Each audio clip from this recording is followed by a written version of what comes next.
untuk melupakan dia. Biarkan aku hadir dan menata. Ya pemirsa, ide mengembangkan usaha yang berasal dari kegemaran atau hobi emang sepertinya gak pernah habis untuk dibahas.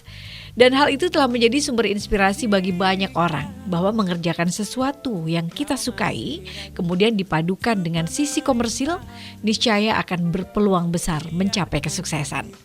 Seperti Mas Wuryanto misalnya. Pemilik Bimo Entertainment ini mengawali usahanya karena terinspirasi dari hobi, dari kegiatan dan juga circle yang ada di sekitarnya. Hobinya bermain musik, kegiatannya juga banyak bermain musik. Dan orang-orang yang ada di sekitarnya tentu aja gak jauh-jauh dari yang namanya musik.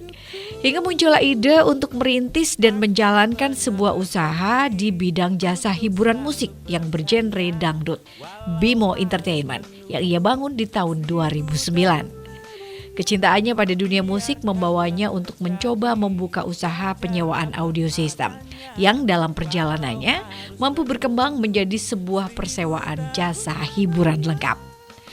Sebagai penyedia jasa hiburan termasuk rental sound system, ia bertanggung jawab penuh untuk menyediakan peralatan audio yang berkualitas untuk acara-acara seperti konser, pernikahan, pesta, dan acara lainnya. Tanpa pengalaman, tentu ia akan menemukan banyak kendala di lapangan. Seperti bagaimana menyediakan peralatan audio yang berkualitas tinggi yang mampu berfungsi baik selama acara berlangsung. Bagaimana memasangnya ketika berada di lokasi acara? Terlihat sederhana memang. Namun cara kerja seperti itulah yang ia dapatkan dari berbagai pengalaman yang telah ia jalani, yang justru menjadi salah satu poin penting dalam membesarkan usahanya. Keberhasilan yang didapat Wuryanto menjadi pengusaha di bidang jasa hiburan tentu gak datang dengan singkat. Berbagai proses telah ia lewati untuk bisa menggapai impiannya itu. Seperti apa proses yang telah ia lalui selama ini? Baiklah, bersama saya Yaya Ahmad. Peluang, tangkap peluang untuk menghasilkan uang.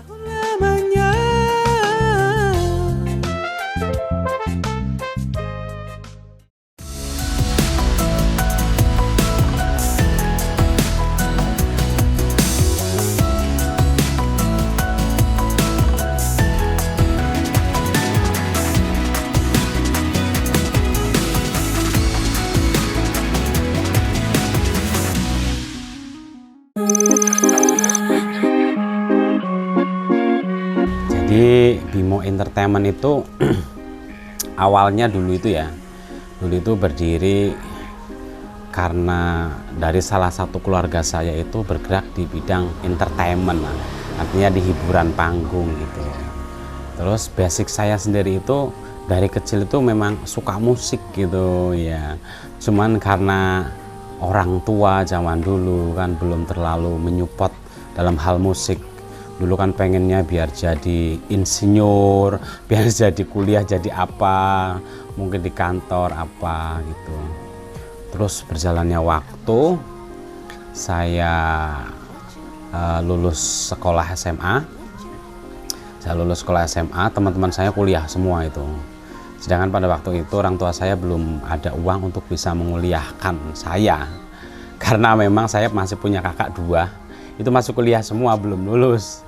Dan saya sadar dirilah karena nggak mungkin kan pada waktu itu 3 anak untuk kuliah semua. Saya 4 bersaudara, kakak saya cewek, cowok, saya terus kakak saya lagi, saya yang terakhir. Terus akhirnya saya dulu masih main musik ngeband gitu kan, zaman dulu gitu ya, ngeband ya iseng-iseng lah, nggak dapat apa-apa sebenarnya sih, dapatnya senang aja gitu. Terus saya di sekolah SMA itu dipercaya untuk menjadi salah satu OSIS tapi dalam bidang untuk ngurusin event musik gitu. Kalau ada perpisahan itu saya pasti yang ditunjuk gitu. Berjalannya waktu sampai saya lulus sekolah, saya nggak jadi kuliah, di pending pada waktu itu. Teman saya kuliah semua, akhirnya saya jadi pengangguran.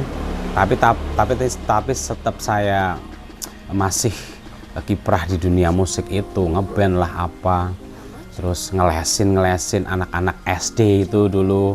Pada waktu dulu masih ingat kira-kira 100.000 satu bulan, 4 kali pertemuan gitu ya. Tapi lumayan kan, pada waktu itu lumayan. Saya mulai menggali di situ menjadi guru ekstra musik. Jadi semuanya musik, vokal, paduan suara, saya berkiprah di situ. Setelah menikah berjalannya waktu 1 tahun, saya masih ngelesin, masih ngeband. Dulu masih 400.000 kayaknya satu tim personil band dulu. Satu orang dikasih 50.000, tapi kasbon di kantin itu bisa sampai 80.000 selama latihan. Jadi cuman happy aja. Setelah berjalan waktu lagi 1 tahun, akhirnya saya disupport dari banyak teman entertain yang dalam genre dangdut itu ya. Sekarang itu orkes kan ya. Ada beberapa banyak teman, ada Mas Rio, dulu ada almarhum yang punya Mio Musik, Mas Anto, terus ada kakak ipar saya juga berperan penting karena dia pemain musiknya ya, tukang musiknya di salah satu orkes tersebut. Terus saya disupport, kamu itu punya bakat, coba kembangkan gitu, kembangkan. Tapi saya nggak pede karena basic saya itu pop band, nggak pede sama ilfil, malu gitu. Masa anak band main dangdut gitu kan aduh gimana ya, itu keputusan yang berat sekali bagi saya, keputusan berat sekali. Terus akhirnya saya nekat, yaudah saya mau belajar dangdut, tapi butuh modal karena harus punya keyboard kan buat player itu kan, keyboard buat player. Setelah 2009, nah saya bekerja sambil belajar keyboard. Dan dulu berarti cikal bakal lahirnya Bimo Entertainment. Iya itu. Dengan keyboard sebagai alat musik alat pertama musiknya ya dibelinya.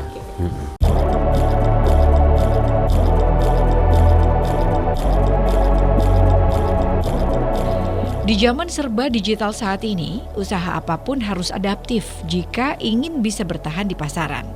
Harus berani mengambil langkah-langkah jitu, bahkan cenderung melawan arus jika tidak ingin gagal dalam menjalankan usahanya.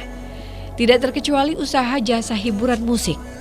Pesatnya perkembangan dunia bisnis hiburan memicu persaingan yang begitu pesat antara perusahaan yang satu dengan yang lainnya. Hal tersebut dipengaruhi karena semakin banyaknya kompetitor. Dunia bisnis yang dijalankan sama, dan perkembangan teknologi pun juga semakin canggih. Sehingga para kompetitor dengan mudahnya mampu meniru bisnis pesaing lainnya, bahkan melampaui. Untuk menghadapi persaingan ini, perusahaan dituntut untuk terus meningkatkan daya saing mereka, terutama dalam bidang pemasaran. Kiat berkreasi dan berinovasi memerlukan perancangan strategi pemasaran yang tepat agar dapat memenangkan persaingan dalam merebut konsumen.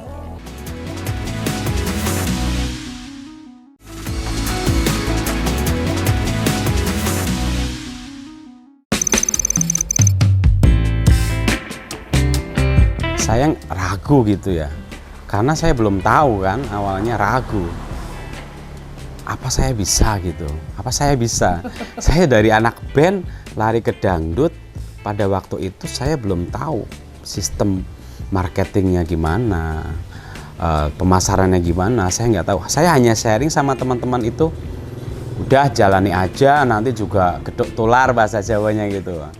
Tapi pikiran saya itu rubah gitu. Saya tak rubah semua. Kalau bahasa gedok tular, saya butuh waktu berapa lama? Dari mulut ke mulut ke mulut gitu. Nah, sejak 2010 itu berdirinya Bimo itu ya, berdirinya Bimo itu artinya saya mulai berpikir, saya mulai belajar program, dan alhamdulillah pada waktu itu saya itu pas dapat job gitu, tapi job yang luar biasa, artinya job orkes panggung siang malam. Akhirnya saya nekat aja udah. Pada waktu itu saya belum punya properti 2010. Masih sewa gitu. Masih sewa-sewa. Terus saya dapat job, ternyata wow. Hasilnya luar biasa gitu. Ada hasil dari event itu tuh, job itu luar biasa. Nah, akhirnya saya mulai tertarik lagi kan, akhirnya mulai semangat. Nah, akhirnya semangat. Berjalannya waktu lagi, ada job-job lesehan, job-job event-event panggung kecil, panggung gede, terus jalan. Dan nama Bimo itu sebenarnya nama anak saya.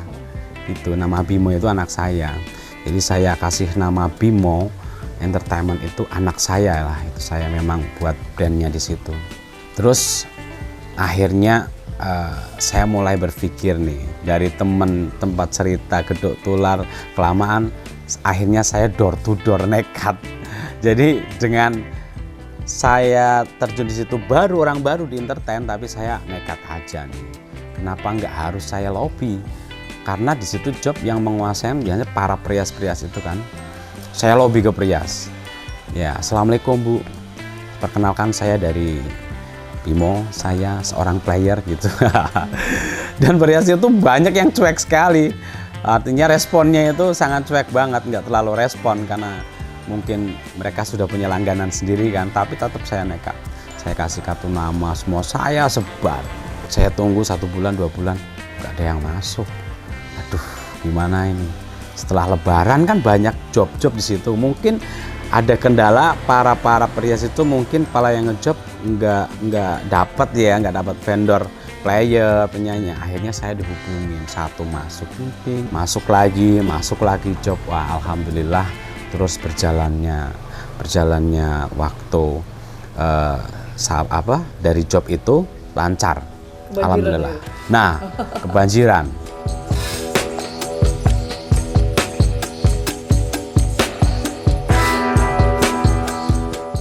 Ketika pertama kali dibangun tahun 2009, mungkin jumlah kompetitor masih bisa dihitung dengan jari. Namun saat ini, seiring dengan menggeliatnya bisnis hiburan pesta, jumlah pelaku usaha jenis ini pun bertambah tak terbendung. Adaptif dan inovatif. 2 kata yang mudah diucapkan, tapi mungkin sulit untuk dikerjakan.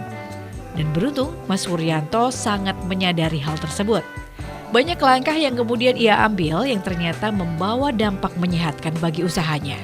Salah satunya adalah ketika tanpa ragu, ia selalu memperbarui semua peralatan yang ia miliki. Hal itu tentu dengan pertimbangan yang matang. Ia berani menambah barang terus karena bisnis penyewaan peralatan hiburan juga tidak akan pernah sepi. Karena acara pesta selalu ada sepanjang tahun. Ya, perputaran uang dalam bisnis jasa hiburan memang terbilang cukup besar. Namun modal yang diperlukan juga tidak sedikit. Mas Wuryanto sendiri sampai hari ini masih terus melakukan penambahan modal, baik itu untuk perawatan barang yang ada, menambah barang baru, serta untuk kebutuhan-kebutuhan tak terduga perusahaan.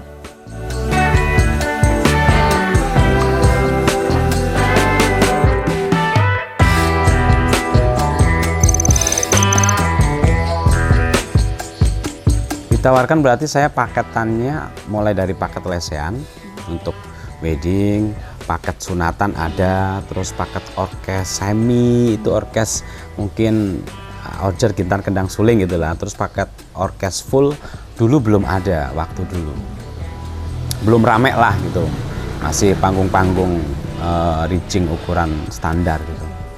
Terus saya masuk ke situ, sudah karena saya orangnya itu terlalu nekat, spekulasinya terlalu pokoknya saya tuh yakin aja gitu, nggak mikir kanan kiri gitu, nggak mikir resiko gitu. Saya babat aja semua itu. Alhamdulillah itu nggak jadi mulut ke mulut aja itu, udah dari orang ke orang, sekelompok per kelompok, jadi udah banyak gitu. Tularnya semakin iya, masif, semakin banyak gitu. Karena saya juga lobby sendiri juga kan, berusaha.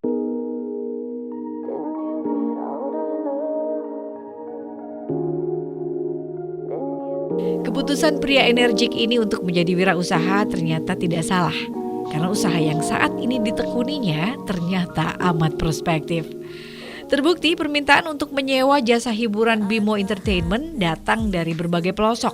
Nggak hanya sebatas wilayah Kabupaten Pekalongan saja, tapi juga merambah ke berbagai daerah. Dan sama dengan rata-rata penyewaan perlengkapan pesta dan hiburan, Bimo Entertainment juga menyediakan berbagai peralatan lain seperti partisi, kursi, meja, dan panggung agar konsumen bisa menyewa satu paket lengkap. Dan jika sedang musim pesta, baik pernikahan, hitanan, atau event lain, ia pun akan kebanjiran pemesan. Dalam seminggu, paling tidak Bimo Entertainment bisa menangani penyewaan di 10 atau 20 tempat dengan kebutuhan yang disesuaikan dengan masing-masing customer. Dan walaupun ia membuat standar harga, ia mengaku pada sistem bisnis sewa jasa hiburan pesta, harga yang dikenakan ke konsumen tidak selalu sama. Terkadang pelanggan menawar harga, dan ia pun memberi promo disesuaikan dengan budget calon konsumen.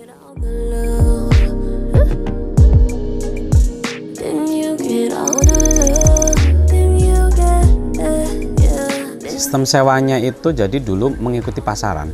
Jadi di di persewaan organ hiburan, terusan ada orkes semi itu punya pasaran sendiri-sendiri. Jadi udah dapat. Jadi kita punya budget sendiri untuk anggaran sekian dapatnya sekian, anggaran segini dapatnya segini. Nah, bagaimana untuk membranding itu biar kita itu punya packaging yang bagus dengan harga yang terjangkau, itu gimana, dengan pelayanan yang oke, dengan hasil gambar yang oke. Kita bentuk tim di situ akhirnya. Nah, kita bentuk tim di situ, kita cari vendor-vendor seperti video shooting, terus sound yang bagus, segala macam. Profesional lengkap itu tahun 2011. Dari 2010 saya belum punya sound system dan alat-alatnya. 2011 saya langsung nekat. Karena job yang masuk sedikit ternyata kok saya bayarin orang-orang vendor dari sound panggung itu kok banyak banget. Ini lumayan nih kalau kita yang punya sendiri kan, pikirannya gitu. Satu paket nih, akhirnya saya beli semua itu. Bagaimanapun caranya, yang penting saya bisa dapat alat-alat itu gitu. Akhirnya saya buat tim di situ, saya tata semua bagiannya sendiri-sendiri. Terus job sudah masuk, berjalan. Nah itu. Akhirnya hasil dari sisa main itu lebih banyak kosnya kan. Tadinya kita rental dapatnya berapa, sekarang dapatnya bisa sampai 50% bisa sampai. Tadinya kan paling 10-20%. Kan lumayan kan ya.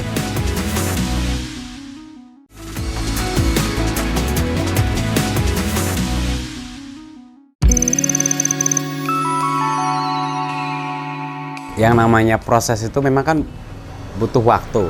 Nah, dari waktu berjalannya dari pertama, dari tahun 2010, 11 sampai sekarang itu kita mengalami beberapa kendala gitu ya, ada kendala.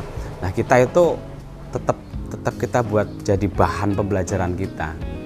Jadi bagaimana solusinya?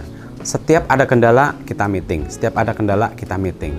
Bagaimana biar tidak ada komplain gitu. Nah, dari situ kita akhirnya sudah tahu semua. Jadi kelemahannya, kelebihannya kita udah tahu. Dari pasaran itu intinya packagingnya bagus, harganya terjangkau, pelayanannya enak, memuaskan. Itu yang paling penting. Jadi tidak ada komplain. Jadi itu salah satu pembentukan dari brand sendiri ya.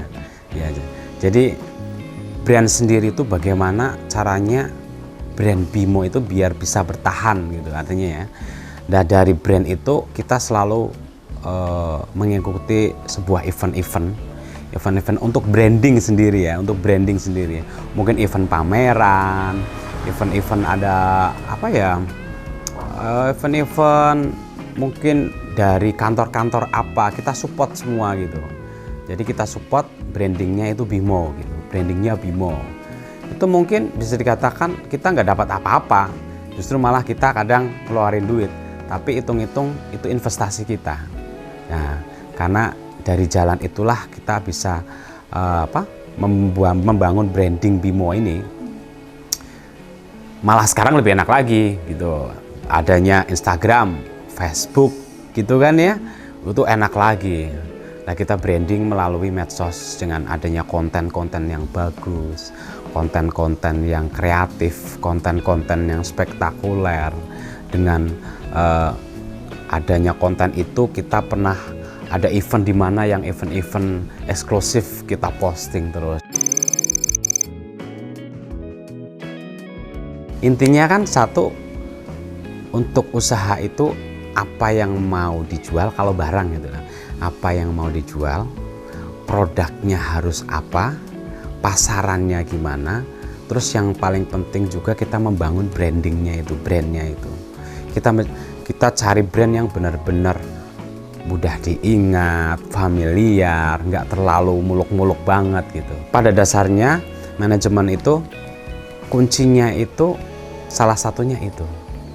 Apa yang mau dijual? Kita kalau mau main jual-jualan nih, jual-jual barang gitu, kita kan jasa ya. Terus produknya apa? Terusan bagaimana pemasarannya kira-kira? Untuk kalangan apa ini? Ya.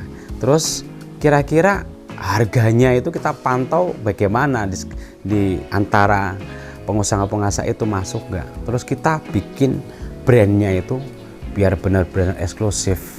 Jadi karena ini zamannya digital ya, online, berarti kontennya harus bagus-bagus. Alhamdulillah, jadi dari tahun 2009 itu Bimo baru mau merangkak ya. Jadi mulai live-nya mulai kelihatan sering manggungnya itu 2010. Ini mulai 2010. 2009 itu baru berdirinya. Tapi artinya masih event-event kecil gitu ya. 2010 sampai sekarang berarti udah berapa tahun itu ya? 13 tahun ya. Nah, dari 13 tahun itu kita mengalami grafik yang luar biasa ya.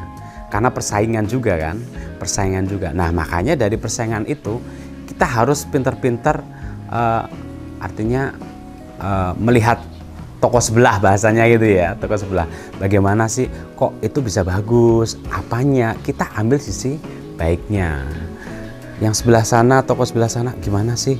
Kok lebih bagus? Bagusnya di mana? Kita ambil lagi. Dari semuanya kita rangkum gitu. Kita masak kekurangan kita di mana ini. Nah, apa yang lebih penting lagi, target market kita itu sampai mana. Jadi jangan over melebihi target kita sampai ke wilayah sana itu kita nggak mampu. Kita bertahan sampai wilayah mana dulu gitu ya sesuai kemampuan. Menyadari bahwa usaha yang dibangunnya akan semakin mengalami pertumbuhan positif jika didukung support sistem yang tepat, maka 4 tahun setelah berkibar dengan Bimo Entertainment, ia pun melebarkan sayapnya dan bersama dengan istri tercinta mendirikan Ratu Jawa Wedding Gallery, sebuah perusahaan yang bergerak dalam penyediaan jasa produksi acara dari tahap awal hingga akhir acara. Mulai dari proses penciptaan konsep, teknis acara, persiapan tempat, dekorasi, souvenir acara, make up, busana, catering, hiburan, dokumentasi, dan semuanya komplit banget. Mereka juga nggak ragu untuk memberikan saran dan ide kreatif dalam menyusun konsep acara yang unik dan berkesan.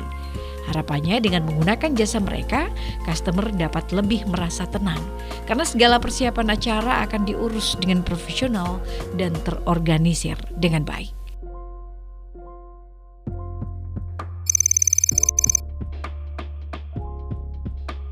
Jadi misi kita sebenarnya karena sebuah misi itu kan besar ya. Kita sebenarnya punya misi besar banget. Sampai waktu 13 tahun ini kalau orang yang melihat itu kayaknya itu cepet banget gitu. Tiba-tiba biasanya kan wah tiba-tiba kok udah sampai sana, udah apa gitu ya. Padahal kita prosesnya itu kan 13 tahun ya, begitu banyak sekali. Lika-likunya begitu banyak sekali. Ke depan yang jelas kita masih bergerak di bidang jasa entertainment untuk membantu orang-orang jika membutuhkan jasa event, hiburan, dan juga jasa dekorasi juga Bimo ada, soalnya kita satu lingkup, jadi di dekorasinya juga itu masuk juga. Jadi kadang kan panggung butuh didekorasi gitu. Nah, akhirnya kita berkembang ke dekorasi pelaminan juga, termasuk tenda, dekorasi, kita propertinya ada semua. Karena jadi satu paket. Karena sebuah event tidak butuh hiburannya saja. Kadang ada tendanya, ada panggungnya, ada sound systemnya, kadang kan mungkin ada tamannya sedikit. Nah, kita sikat semua di situ. Propertinya kita ada semua. Mudah-mudahan ke depan target kita tetap jadi yang terbaik gitu. Bukan, kita nggak mau jadi yang nomor satu, itu mereka yang menilai sendiri. Cuman kita tetap berusaha menjaga kualitas, itu yang pertama ya, menjaga kualitas pelayanan, terus tetap rendah hati, terutama di medsos. Ya, jadi begini buat teman-teman semuanya, buat teman-teman di wilayah Pekalongan dan sekitarnya ataupun di se-Indonesia. Jadi jangan takut, yang namanya mencoba sebuah usaha jangan takut. Tidak usah berpikir 1, 2, 3 kali, karena terlalu banyak berpikir pasti kalian semua tidak bisa melangkah berjalan. Kita coba dulu, baru di situ kita tahu apa kesulitannya, dan kesulitan itu pasti ada jalan keluarnya. Apapun, tidak usah bermuluk-muluk, butuh modal yang banyak. Kita mulai dari kecil, bismillah, kita ikuti mereka yang sudah sukses, kita cari ilmunya, berdoa, berusaha, insya Allah Tuhan akan memberkatinya. Sukses buat kalian semua. Ada banyak faktor kunci keberhasilan dalam membangun bisnis. Namun, komunikasi yang baik dengan karyawan, pelanggan, dan pihak lain yang terlibat dalam bisnis adalah kunci dalam membangun hubungan yang baik dan menjaga reputasi bisnis kita. Dan Mas Furyanto telah membuktikannya. Demikian pemirsa peluang kali ini, saya Yaya Ahmad. Sampai jumpa.